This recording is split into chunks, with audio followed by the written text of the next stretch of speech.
तो संसद का सत्र काफी हंगामेदार चल रहा है और दिलचस्प तस्वीरें भी देखने को मिल रही हैं, लेकिन एक तस्वीर जिसने पूरे सोशल मीडिया को एक तरीके से हाईजैक कर लिया कहा जाए तो गलत नहीं होगा। चर्चा पप्पू यादव की हो रही है और समाजवादी पार्टी के सांसदों की हो रही, धर्मेंद्र यादव की, अवधेश प्रसाद की। एक बड़ा दिलचस्प या यूं कहे कि हैरान करने वाला नजारा देखने को मिलता है और लोग उस पर अलग अलग तरीके से कॉमेंट कर रहे हैं। यहाँ पर धर्मेंद्र यादव के हाथ से रुपए छीन लिए जाते हैं, अवधेश प्रसाद के हाथ से भी पैसे छीने जाते हैं और एक अलग ही तस्वीर देखने को मिलती है। अब इन तस्वीरों को जो कोई भी देख रहा है सोशल मीडिया पर, वो बिना कमेंट के रह नहीं पा रहा है। कुछ लोग इस पर हंस रहे हैं, कुछ लोग कह रहे हैं कि वाह भैया वाह, अब ये तो पॉलिटिक्स में एक्टिंग की भी एंट्री हो गई है, पॉलिटिकल सिनेमा कोई कह रहा है, कोई कह रहा है कि पॉलिटिकल थिएटर है।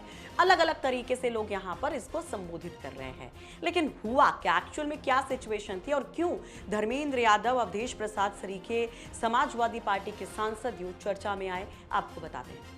जैसा कि आपको पता ही है कि लोकसभा में आप या राज्यसभा में देखें तो विपक्ष पूरी तरीके से सरकार को घेरता नजर आ रहा है। पहले सीजेपी का प्रोटेस्ट था, जंतर मंतर पे जो युवाओं का प्रदर्शन था, या फिर प्रदर्शनकारियों पे जिस तरह से पुलिस का एक्शन था, एफआईआर, उसको लेकर तो हंगामा हो ही रहा है। इन सब के बीच में राम मंदिर चढ़ावा चोरी को लेकर भी बवाल कटा हुआ है।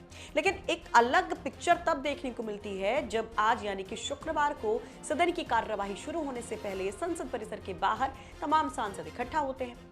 जो हमेशा देखने को मिलता है, उनके हाथ में बड़े से बैनर होते हैं, पोस्टर होते हैं, जो हमेशा देखने को मिलता है। अलग बात वो होती है जब यहाँ पर बिहार के सांसद पप्पू यादव की एंट्री होती है। पप्पू यादव भगवा कपड़ों में आते हैं, माला पहने होते हैं, सिर में उनके पगड़ी होती है भगवा, और वो बहुत सारा सा सामान लेकर के, दान पेटी लेकर के वहीं बैठ जाते हैं। जमीन में बैठ जाते हैं पप्पू यादव और उनके चारों तरफ पहुंच जाते हैं सांसद।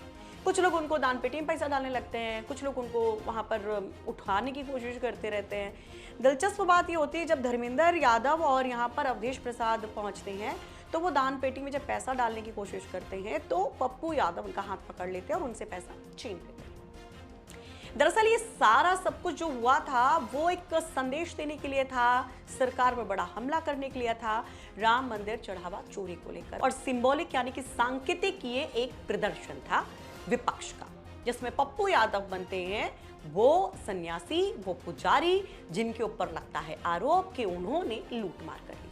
ये तस्वीरें जैसे सामने आती है तमाम कमेंट शुरू हो जाते हैं। संत समाज की नाराजगी देखने को मिलती है। संत समाज तो यहाँ तक कह देता है इन तस्वीरों के बाद कि इनको जो है संसद से निकाला जाना चाहिए। भयंकर गुस्सा संत समाज का। कभी आपने मुसलमान बनकर, टोपी पहनकर आतंकवाद AK-47 लेकर आपने प्रदर्शन किया क्या? पूरे दुनिया में आतंक जो व्याप्त है इस्लाम के द्वारा है। कांग्रेस ने संतों को एक बार आतंकवादी से जोड़ दिया, अब संतों को आपने चोर बना दिया। मैं आह्वान और निवेदन करता हूं, वाकई में अगर आप हिंदू हो, हिंदुओं से अगर वाकई में आप संत हो, तो जब भी ये कभी आपके चरण में आवे, शरण में आवे, लह जूता की देह जूता, तब मैं मानूंगा कि आप साधु हो, तब मैं मानूंगा कि आप हिंदू हो। जिन लोगों ने चोरी की, SIT और सुप्रीम कोर्ट मिलकर के उसकी सजा तय करेंगी, परंतु इसकी आड़ में सनातन हिंदू धर्म, उनके साधु संतों के त्याग तपस्या को लांछित करने का प्रयास अखिल भारतीय संत समिति कतई बर्दाश्त नहीं करेगी। अखिल भारतीय संत समिति का यह मानना है कि संसद संविधान के अनुसार एक पवित्र परिसर है।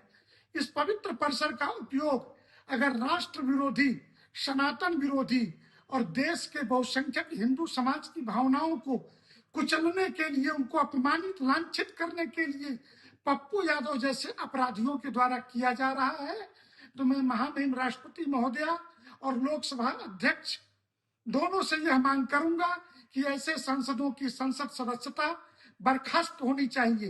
ये पूरी दुनिया के अंदर डिसमेंटलिंग ऑफ ग्लोबल हिंदुत्व के झंडा बरदार बनकर के सनातन को मिटाने के लिए ये उतरे हुए हैं।